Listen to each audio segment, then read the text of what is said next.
That was the best thing I had for an intro, guys. Yeah, you could have let me do it, but Yeah, because you have a Snapple fact ready. What's your Snapple fact? Warren? yeah, exactly.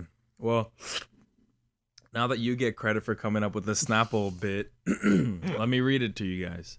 So the first person crossed. Wow, there's like, is that a typo? The first person crossed Niagara Falls by tightrope. Yeah, I don't think they wrote that right. That wasn't correct. Anyways, the first person who crossed Niagara Falls by tightrope was in 1859. Kind of want to know about the last person more. Yeah, no. Like, when did they stop doing him, that? Yeah. Actually, why did the first person do it? Do you think they had a barrel under him ready to catch him? No, yeah, Like, it was in only case a he barrel. fell? It wasn't a net. They were just like, you know what? We can't get a net. It was enough. like a We'll have whole this group. barrel. It was like a whole group. Like, they had to have engineers, that had to have all these people to like be able to get the current right, so the barrel would be underneath him the whole time during the crossroad. They had to like put it down upstream, and it was. And they were like, okay, start. Like, they weren't worried about the tightrope being okay, like his equipment being functional. Like, they were like, we just need to get this barrel right. Isn't it crazy that you can learn how to tightrope pretty simply? Yeah, I hear it's easy. Did you watch that Nathan For You episode about tightroping? Yeah, so you're familiar with Nathan For You, I do right? know Nathan For You. Yeah, it's basically a show about fraud. That's really the broad. You watch it because it's good, but it's basically a show about fraud, business fraud. So he learned how to tightrope, and it really only took him a few weeks. Like, really, literally just practicing, and like he was just like, yeah. I mean, when you think about it, I guess the tightrope is pretty thick in and of itself. Like, when you see them walking on it, yeah, and you have the thing to like balance you. But it literally only took him a few weeks because, well, I'll just tell you the episode. Basically, there's this guy, a regular dude who doesn't really do much, just a regular guy living. And then he was like, oh yeah, I'm just gonna call a bunch of newscasters, I'm gonna do a bunch of stuff, and I'm gonna say that you're tightroping for like charity and stuff. And then he just learned how to tightrope and then put on like a mask and like super good prosthetics to look like the guy. And then it was like a whole news thing, and it was really funny. And he did it. He did it across 2 buildings too, is the thing. Like, with no like mat underneath. Like, he Nathan For You, what? He just did that, and I was like, wow, you can really learn how to do. You can really learn how to do anything. Inspiration. Guys, welcome back to Small Talk with the Big Boys, episode 32. Little cold open, episode 32. That was a nice cold open. I like a good cold open in any given show. Can't wait for episode 321. Because then Diego will go 3, 2, 1. And then episode 5,600. Or wait, 6,543. Because then we have those 6 seconds. We'll finally have those 6 seconds. Diego was getting mad at us because we weren't. So we just have his to 6 come seconds. At least for, let's see. So basically, we have to do 6,000 more episodes. Okay. And perfect. Yeah, so we'll do good. So I did. It's a whittle or we for me. Yeah, it is. It is a whittle. You had a late night. I did have a late night, but I probably did. Okay, now I've been handed Goodfellas, so I don't know. Dealing with Diego when he gets up is like dealing with like a little nephew. More like dealing with Diego when the Wii U isn't charged. Yeah, he's just. I've been handed Goodfellas and 13 Monkeys in the past 2 minutes. 12 Monkeys. The 12 Angry Men. I've been handed 12 Angry Men, and now what is this? Charles Darwin's. The first Terminator, which I feel like doesn't get enough attention. Why doesn't the first Terminator get enough attention? What do you mean? Because a lot of people like Terminator 2 Judgment Day a lot more. Okay, you know what's weird about that is that I felt like the first one. The first one's good. The first one's I've never scary. seen the first one, actually. Really? Yeah. You've seen the ending. We've watched the ending here. That was the ending? Mm-hmm. See, that's what I thought. I was like, well, I mean, if it made like so many like shitty spin-offs, like the first one must have been good, right? People like the second one a lot more because it makes Arnold the hero. Because that's when Arnold is like, I need to save Sarah Connor. Oh, yeah. I was confused when I saw the new episode. It's wacky. But anyways, yeah. This morning I woke up and I was like, you know what? I'm gonna go to record. Record at Big Boys. I was about to do the volume. Big Boys HQ. Big Boys HQ. Mm-hmm. And so I was like, I'm gonna go record. And then I was about to leave my neighborhood, and then Jack was like, hey bro, I'm awake. And so I was just like listening to music, and so I like U-turned and I went back. And we maybe got like halfway here, and I did probably the worst thing I've ever done as a human. I could hear Jack talking, but like the way my like hood was up, I had my AirPods in, Bro. Yeah, so I heard Jack talking, AirPod Jack, and I just went, "What was that?" Damn. And he was like, "Oh, you had your AirPods in?" And I was like, "Yeah." That's such a 21st century problem. I know. Oh, you had your AirPods in. No, I'm like Diego be doing that too with his Apple Watch. Yeah. One time he was like, "Hey, text blank blah blah blah." And I was like, "Okay," cuz I had their number. I was like, "Okay, I'll do that for you." Cuz he says it, he uses his Apple Watch how you're supposed to use it. You just say it regularly. So I was like, "Okay." And then he was like, "What are you doing?" And then like I saw his watch and he had sent I was like, "Oh, so that person got two of the same messages.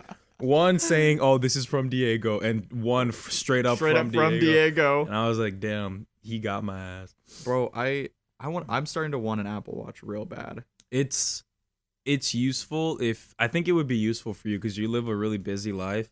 So it's sometimes nicer to not have to pull out your phone. Yeah. You know? I feel that. It's a really really nobody needs one, but it's a real like ease of life thing. Yeah. And especially with your work, since you can be on your phone, but it also saves your phone's battery because like you just get all your notifications there and it's good. But this isn't really an Apple Watch ad. I'm just saying if you think it will be useful, then it will be totally, honestly. But I'm not gonna tell anybody to, I thought you were about to turn and go, but this isn't really a Snapple ad. Now this is a Snapple ad. So dude, favorite Christmas gift, go. Favorite Quimig gift? Yeah. What? Why am I blanking on everything? Did you not get those AirPods for Christmas? No, I got these AirPods for my birthday. Oh shit. I didn't even know you had AirPods, honestly. Neither did I. Until this morning whenever I was like, "Oh wait, this is why I can't hear Jack." You always have them in. Yeah, I always have playing music. Dude, that's the thing. You'll forget that they're in. Really? They're just playing? Like I'll like turn my music off and I'll like go and like walk in the house and I'll be like, "Oh, I still have these in." Oh. And it's just a flex. But so you I can't. don't know. Really? I can't, for some reason I have forgotten everything that I got for Christmas. That's fine. What about you?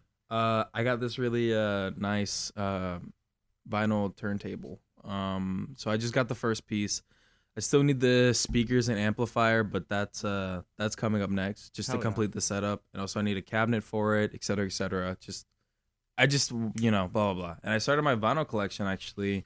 And I got a few good people. I got Black Pumas, I got Quasimodo, I got a few nice little. Well, now I gotta get you a deets. vinyl. Yeah, for real. Anything. Like I honestly just want to start my collection. I have like a good 6, 7 now. What if I bought you the West Side Story vinyl? Yeah, I'd listen to it. Yeah? Yeah, of course. Listen to some Leonard Bernstein? So I was like, thinking, I was like, oh, I should look up things that I want. Yeah. I was like, oh, okay. And then I started listening to Stankonia, the classic Outkast album. Yeah. And I really liked it. And it got me to thinking about Hey Ya, which isn't on that album. Wait, no, it is on that album. Forgot Stankonia. Is it? Yes, I think, but don't quote me. But so I was thinking about Stankonia and Hey Ya just in general, just because it was the Outkast mood of the night. Yeah. You do kind of get in an Outkast mood sometimes. And it reminded me that everybody does. I was talking about it because I was like, oh yeah, I wanna buy Stankonia, etc.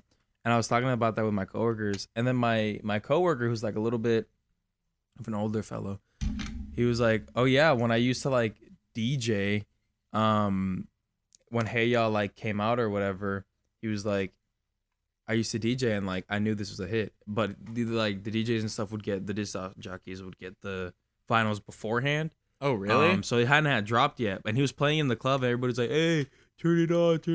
And he was like, "I know this is a hit. Like I'm gonna keep playing it." And then when it dropped, the person in the set just before him, had put Hey Ya on, and he had been doing that for like weeks already. And he was like, "Yo, like." And it's just crazy that like, yeah, there was a time before Hey Ya. Like there was a time there was actually a that time was at every birthday party, at every any family gathering, any event, dude. Because nobody's mad if you put on Hey Ya. Here's the thing. There's nobody ever gets mad when you put on Hey Ya. It is basically about like it's got some questionable lyrics in there. Yeah. But you're right. Anytime Hey Ya comes on, everybody's like okay with it, and they will say all the words. Yeah, because it's a good song. It is like a good it's song. like nobody's mad. Isn't it crazy that Outkast and everybody loves won't bringing talk to up each other? That too. Yeah, it's like, oh yeah, there was they hate each other now. Do they really? I think so. I was saying like bringing up the hidden lyrics or whatever because people love saying that. I'm like, yeah, I know. Yeah. Like everybody knows. Yeah, no, we like, get it. Yeah, like I want to listen to the song now. Diego's stressing me out. I was handed 4 cassette tapes in the midst of that story. Don't worry about it. But what's it called? Yeah, no. Hey Ya. Good movie. Good movie. So, I love the Hey Ya movie. So dude, the other day I got environmentally checked. You got environment? Is that what? And that was and honestly, that's the type of check that like I kind of prefer. I was like, thanks, man, for calling me out. Yeah. So like, I was just like walking back from the grocery store. I had bought something, and so I was like, all right, I'm gonna get my I had my receipt or whatever in my hand, and then like I had just like loosened my grip or something. Let it go. So the receipt just fell, and I was gonna pick it up, but this guy was like, "Hey, buddy, you dropped your receipt." And I was like, You know what I did? You know what? You're right. I did drop my receipt. Real shit. And I picked it up, and then I picked up all the other recyclables that I could on the way back. Damn. And I put it in his car. And I was like, "Screw you for telling me what to do." I hate that you've environmentally checked me. More people should be like that. You know, it wasn't rude. It wasn't like anything. And like, if you take it rudely, then that's on you. But like, I was like, oh, that's neat. Like, we should care about the environment. Because if I saw that, I'd be like, oh, it's just a receipt. It's a piece of paper. Yeah. Whatever. Like, it's not like a personal item he dropped. I'm not going to remind him. I did that. I was like, nice, dude. Appreciate that. Hey, man, I don't know if you want to keep that Reese's Pieces wrapper, but you dropped it. But definitely on the ground. Actually, can I have it? Can I have the Reese's Pieces wrapper? Reese's Pieces. Do you remember in elementary school when people would make like bookmarks out of like Starburst wrappers? Yeah. And it was Starburst, and I feel like one other candy, and I can't remember what it was. Like, it's not coming to memory right now. But that was all. Elementary school vibes. I miss elementary school on the low a little bit. It was so easy. What part? Dude, right? Like, you felt like a genius. Yeah. Like, the entire time you felt like a genius. It was like that, like those days in like college or high school, like the day you pay attention to notes and like you listen to the lecture and you're just like, I can do this. Yeah, but it's every day. Yeah. Because it's elementary school. And you just do your work real quick and you just go back to playing. And you have to point out shapes. Dude, yeah. Wait, that's kind of like past elementary school. But yeah, those are good times. Yeah, go ahead. This is like a complete non sequitur. Yeah, complete 180 if you're prepared for it. No, use the actual word. A complete non sequitur. There you go. Did you? No, do it, but like mean it. Yeah, go ahead. I went and saw Cats. Oh, did you really? I did.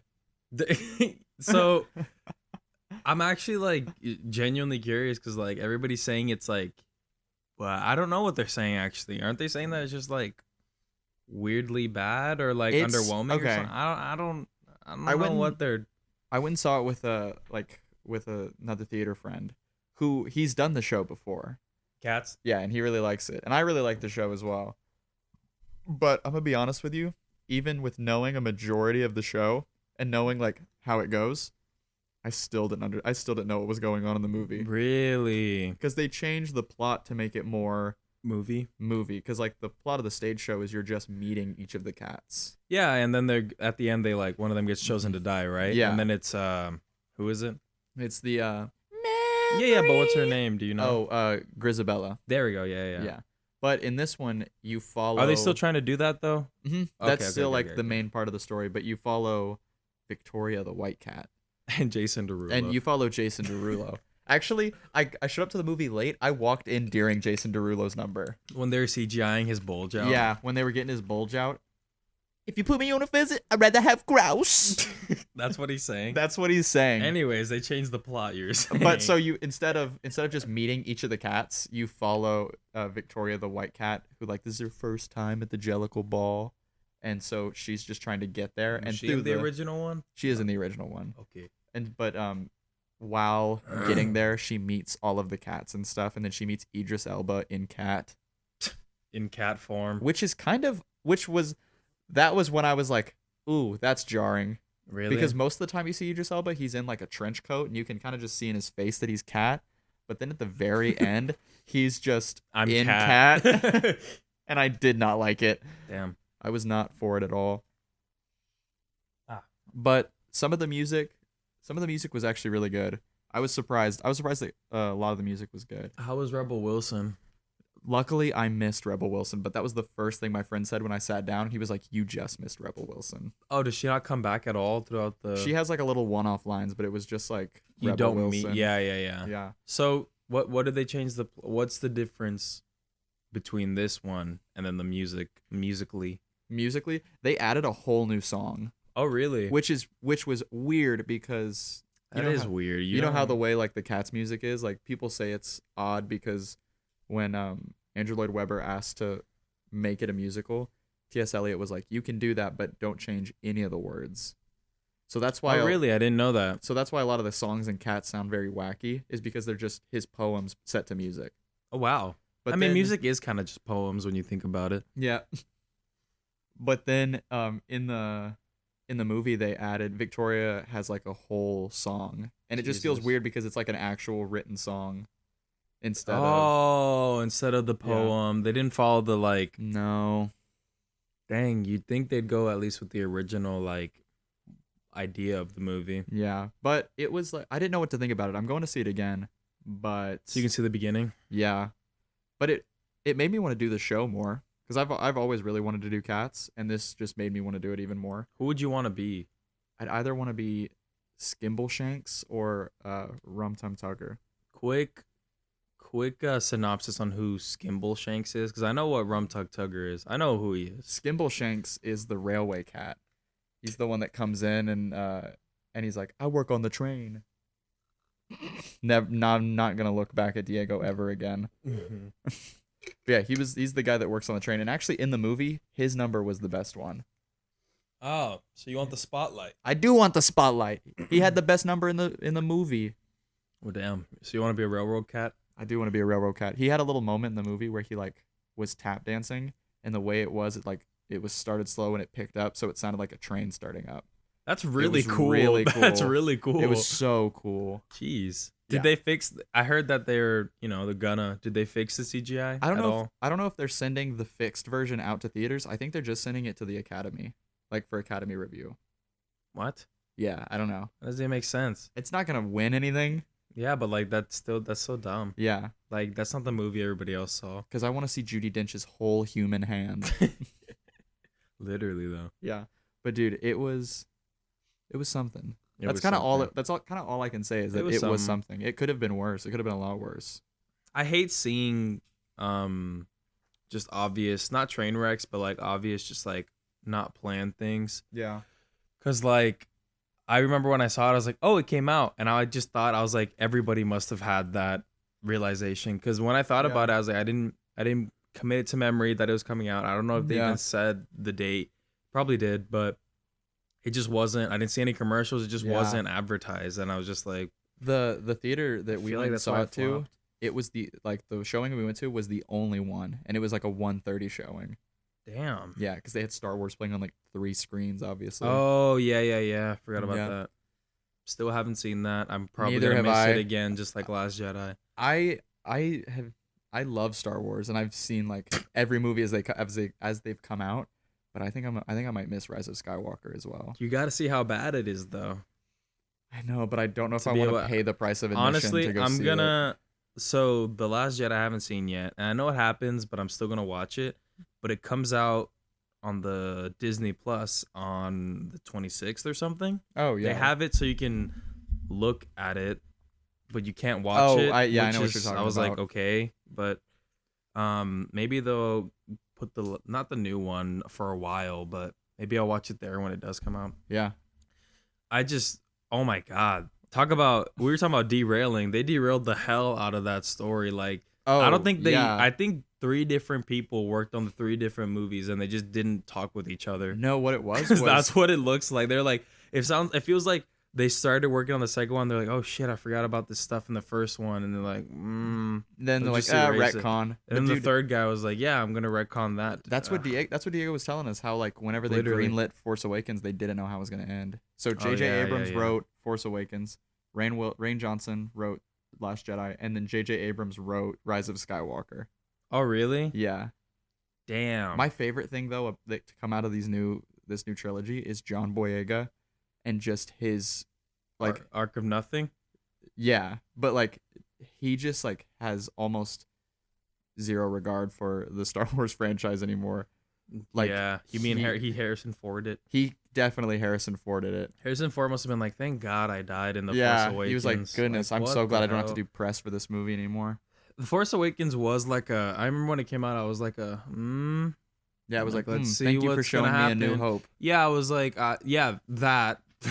First of all. Second of all, I was like, well, to be like an actual sequel is like, this is what happens after canonly. I was like, it kind of held up. Yeah. Like it's still an A. Could have been what, but it's still like, okay, I see where you're going. Then there's the second one's just ruined it. Yeah. And it's funny because you only realize that after the two came out, you know? Yeah. Like when you watch the first one, you're like, What was funny is when Rise of Skywalker came out, I saw a review title that said, The Last Jedi is so good. And I was like, damn, it was that bad. The Last Jedi is so good. It's the best. You need to see Last Jedi.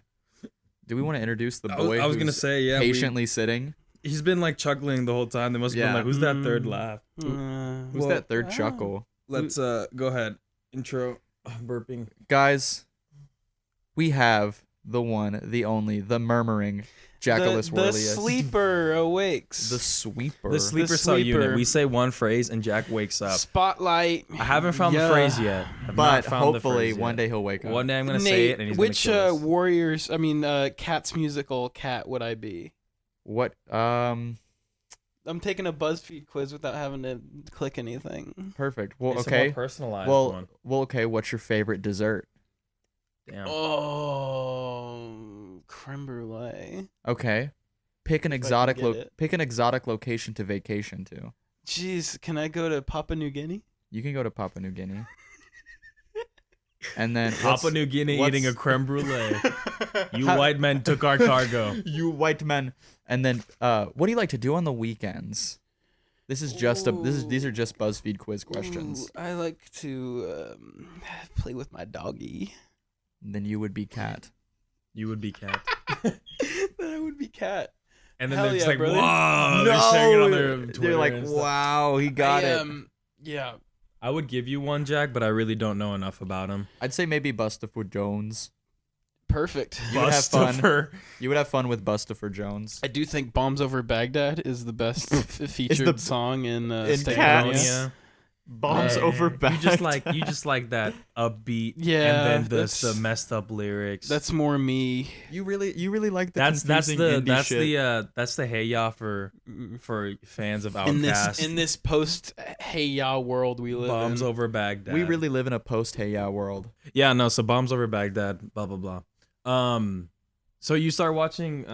What? Yeah, where you at? I watched before I hot watched takes. I that do want one- to talk about this. Have you seen the season finale? I've seen all of them, dude.